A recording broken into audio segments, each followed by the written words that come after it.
Hello muntina sopi ulanaute hozause ahidia kukichate hozause na bon savin ka ngailu na chule ni khopa salam ka hin pive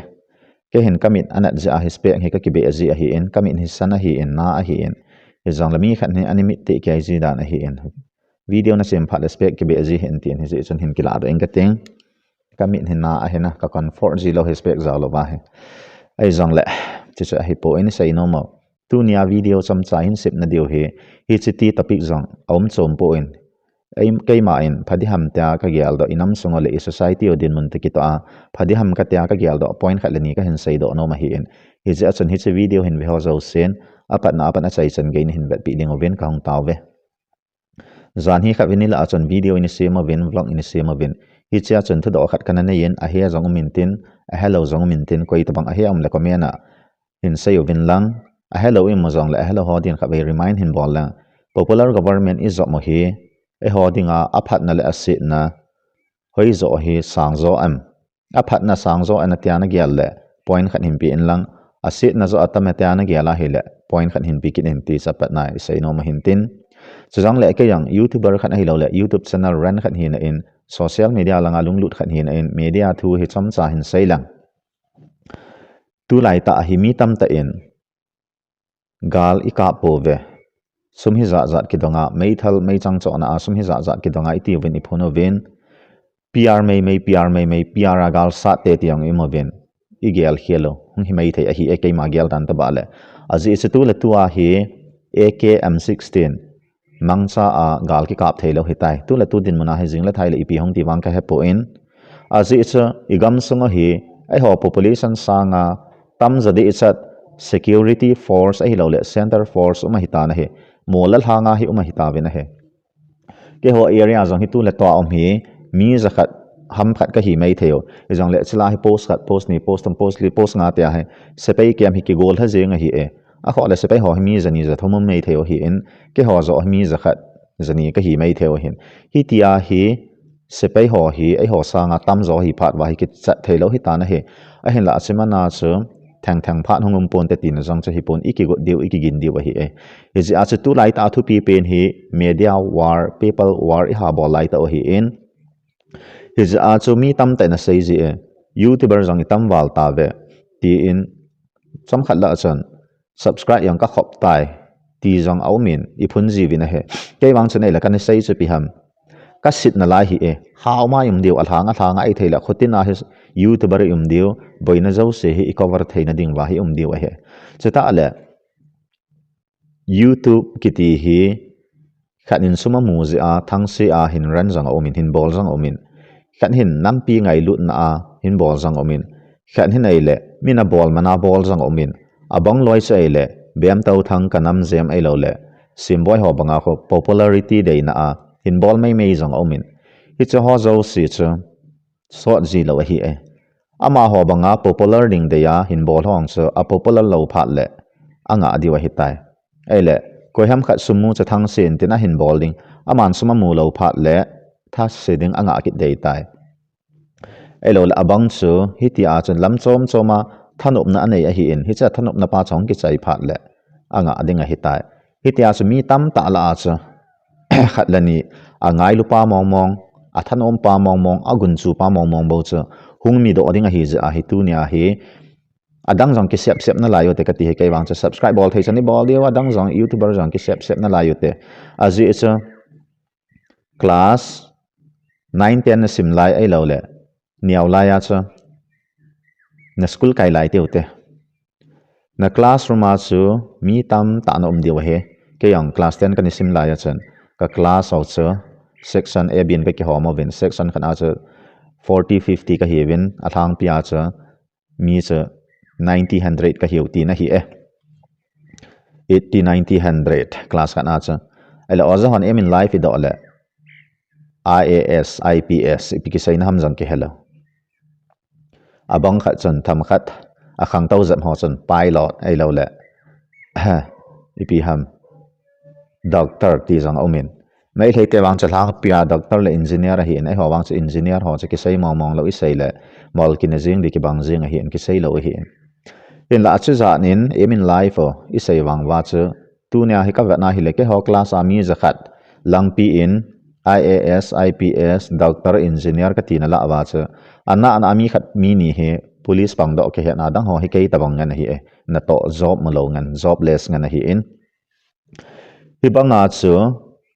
YouTuber jong chu tam ta hong ki sep jong le a chai na le agun chu pa athanom pa ai lo la angai lu pa mong mong chu hong mi do ding a hi in is a chu tu la toi ki tham naw hi paper war ai lo le media war a hi in ai ho hi media lang i tha asam je over hi i di na wa jong ki mo mo jeng a hi ta e hi che he ka laina a hi e ke is a chan YouTuber tam ta ai lo le media langa media lang hung lung lut elo la hin chi pi tam ta em pha no le hindi pau he jang hong min tin hindi a sai the english pau he jang min tin english a sai the ke ta banga sa pau le hindi hello e pau a sai the jang ke min tin e ta banga chu ipan na thei cha ipan pha na le chen mi in pha hoi hoi bap deu a hi in tua hi li tan sarai khong yang chu isai wa hi le zo kham ho ja a ki boy a hi in china ka atang khul ho hong wa e ho i hong ete ngo ele i no jang e ho i hong hal masat pi o hi e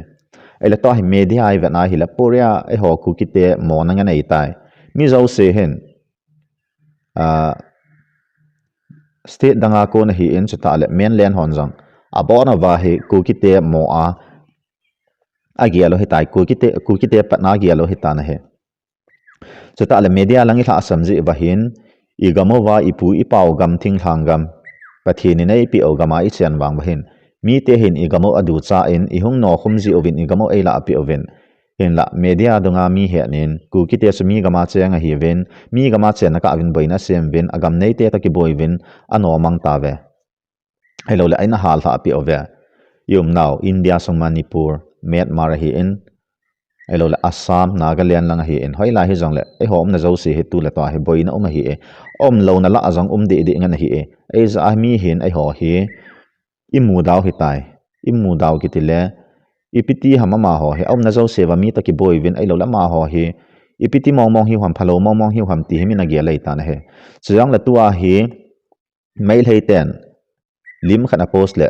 tangkhul ten lim khana post le elo le national media dunga northeast live for elo le ep hi jong le national media dunga ku ki te thu khana hong ki se ya hi le ano ya khomei leile tangkhol ho ki gomwa illegal immigrants imina zong nga ya ngai thei he poppy planters narco terrorists foreigners chi ho chu tu la tua hi komia na kho thang jeng hi e ya mi zo si jong hin ho he illegal immigrants e lo la foreigner la he na wei tai adi ta sai dinga chu foreigner hi Myanmar kon iti ovin mai leiten elo le to ang he tangkhol te na hin sai pano hi ta na has hong ki pan pano hi en Burma ko na he ti ven Burma he chiang ki chi khalo ipui pa khanga pana ki chi khalo ki mu khalo hi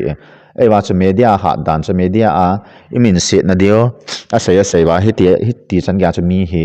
imu soi sa ga mo hi ta na he ai ho he ai za hi media lang jong hi ha dio hi ka thanga tom ji in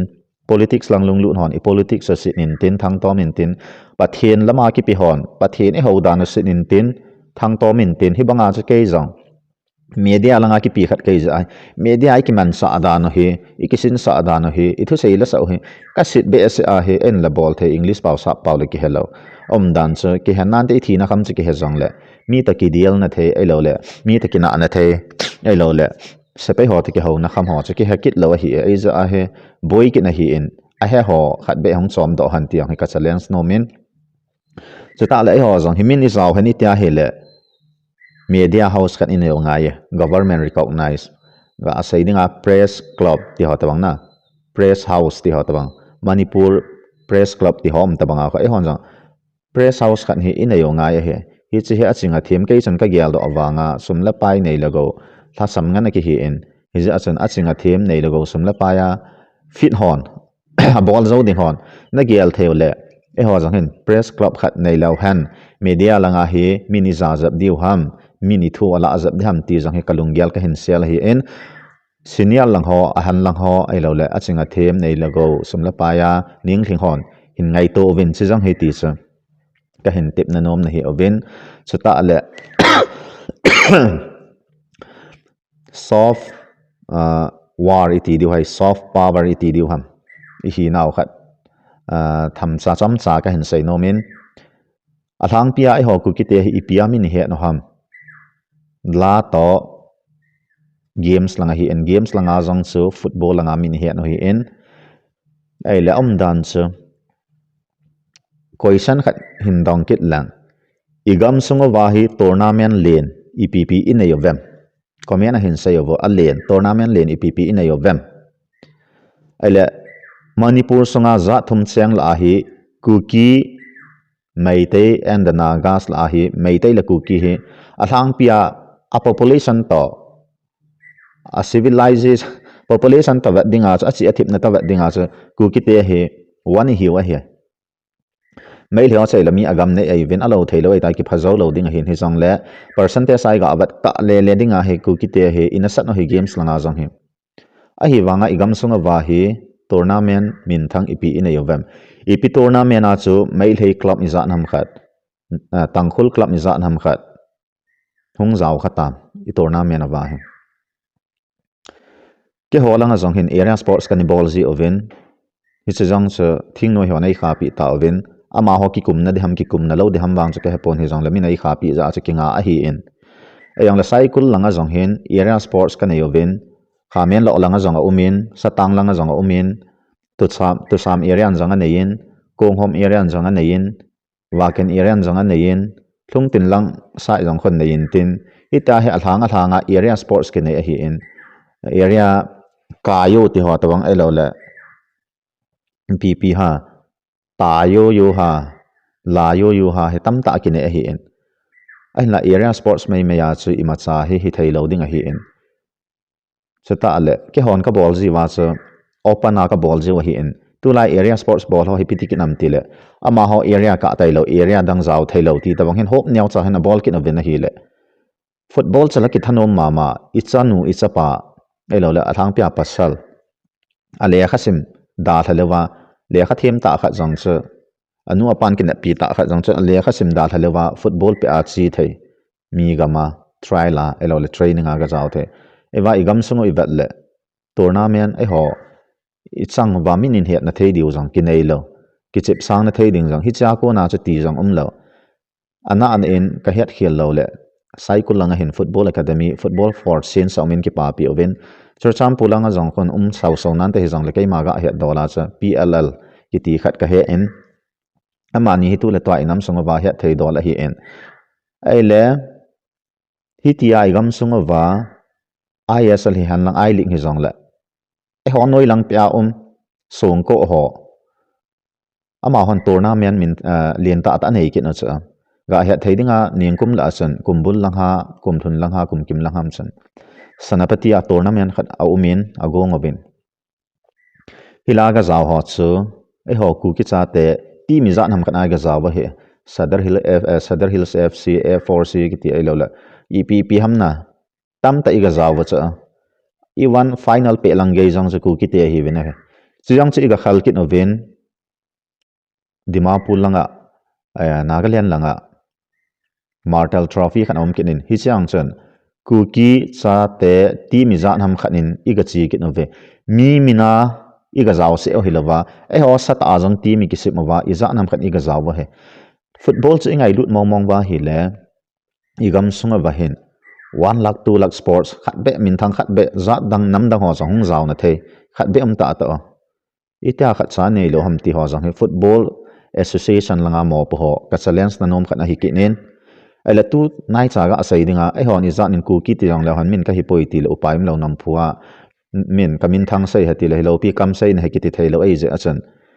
lam kalanga zomi hon jang zomi nam ni ki ti tournament khat agong win chela jang hen ai ho ku ki cha te ti mi za nam khat iga zaw kin ovin he final pe cha Gangam FC ta Zomi FC a hi in Gangam FC 2-1 in azawin ai la lam ka sunga he theidinga tournament lem pe na ke he cha Zomi nam ni hi ta na he ai la e ho ku ki sunga ga asai dinga cha kholmana umji mp ha ipi trophy ha kholmun grang amji kho SK trophy na hi chi se kho nei wa hi in ai le hi cha kho tangkhul club ni zan hong ki chem khatam Zomi FC ho Zomi langa a club jang ti daw te ai ho la ami zan hong zaw kha wa hong ki chem khatabam ti ho jang he ga agial zam heten football langa ithanom ilung lut pau to ile khasim ikirel pido lewa football lama ilu na to ithang song wa ki vai pu dan ho he anal thailo za achas ka vet le smart ka sa lo code ki ata ki o pajama ki chen te ho tabanga ka mu za acham hi chang hemo po football lang association hon avela athanga a hi dia kangpok pi le churcham pula he tournament manipur songa ki thangleu khat che nei the a he tiang cha hi en chata ale mini stadium izat ni neyova artificial turf izat ni neyova churcham pulang khat sam lo kangpok pi songa khat sam lo ki gu jang gong jang ki gong nai lo hi nu mei naw so te ki te ka le naw jang vop lo la hi e to hi lo wangin covid la khon hi ti hin hungum de ha ti khat a ki gong e ti jang ki sei lo la hi ai cho jang hi pi koi mit mo hiu hamna ma abi a kangpok pi dung thomas grang la ayong kho mini stadium khatum thei ta khala ai lo le peace grang la ajong kho turf ki pha thei ta khala ipt atu chan gya kho loi la bong le zudon ho lo ne ho na bawa nunga gol hang ki mu to na bawa iman na lai ham ti ho jang he amo pohon hin gyal them le ti na zala che social media platform mang cha ka hin se hi in ai le soft power tiute dan cha zana hi le selmat leilanga ko ki chapa hello le zomi chapa ki kitita ki sap to su na hi le granga bol ki pe khoma bol ki ve khom ji ti ho jang hi chi sports sang hi zat khat la nam khat ki ka a ki ngai lu na soft power to a chom dan cha zomi chen aningial ma adabin la example kan pi de he zomi ho chama na mu da cha ai wanga zomi nam nya na ga ki che ma tournament na best player best keeper ai lo le best defender top scorer nan mo cha na holim pha la na loina pai la na sei de cha tu chang zomi nam ni as sports a ki cha nom ta ve top score kan mo best player kan mo ai lo le best keeper kan mo best defender best midfielder it's extra ti tau te na kan mo na ti de cha ai wa cha mi cha na vet da ke ai wa cha langa cha min na pha jing cha ai cha ma hon soft power anei na khat heta cha ai la dan cha ta he song ko ho ta ki do wa li tan langa ki boy wa in la lo ki hal to vai bang se so cha ai la sana pe ti langa sports tournament khat hin got na le ga zaw ki na hi cho ta bang chana soft politics ti ha mi hin nem hiu wa ai kai lu no ai la lu no ti de ha khat hi cha yang le chilang cho ha sai da hoitin ka sai nom pen cha hi le tu lai ta he media war elo le PayPal war hi ta in media house khat be na yo te che he ka tu pe na hi in chata le la le football lama hi min hiat pe no hi in ku ki te cha hi ji achan football lama jong tournament lam churcham pool songa tournament lien mi he thei khat be na yo ten kangpo pi district songa jong khat be na yo te tiang cha hi in ai thaila cycle thanga jong na yo te cycle thang he thang pya min la sa la football pe ai he no hi in ISL ki sem ku ki society songa lien do ngala hi in brother thong ka sem hi in chata le SK to boy a hi in adang dang jang tu tha I league pe ISL pe ding lien langa koi inai ki no hi hi chikin ne ya ai wanga gam songa tournament lien khat sai nei lo jang he ila sam naw khat heti so ra sai do anom hin tin na gyal theo le lam kai ho hong ki ho to vin lang tournament lien ta ai sala iphat ki sai ta ni oi po hi ta in to akhang tha ho ding be he gyal na in tournament lien khat to cycle public ground ham hoi lai ham khat be a hin turf jang he turf pha thei plan to gon jang he nei lew han ti he ka dei sa na ka hin se a hi in is a chu minute som ni lang ahong thing kit ta in ilung gyal ki sai pan zia minute som ni som thum lang hong thin ji le a views jang he video jang hi ga avana minute nga la gum hong hi le ki view no ma minute som ni lang le ki view ngap ji ta lo cha ya ai a chan sai nom tam piam jang la jing la thai lang jang la ni sai kin aten a chai na din a velin point ni chain sai kin in kating media house press club khat to football tournament mi he thei khat la ni be he gam sung wa neyote ti lungdei sa na acha hi che vlog hi ka hin sem hi in ngai sa dei sa wal za nampi ngai lut wal za hi tadi han ta isei khelom jong la ani ki he thiam hitin isei kha om jong le la thei danin ani ki la o hitin hi chu inam songo ki khelna lam kai holung thima muchi bangin hong ki tu han ti jang se sei do no ma hi in ap hele apat na pat na chaina change hin bhyaw zo se chunga ka ki pa in inam songo igam songo ku ki cha te pathinin zale na kol ni no in so sa lo hen ti cha chaina dinga ikinap naw le itaw naw a kin e ka ki pa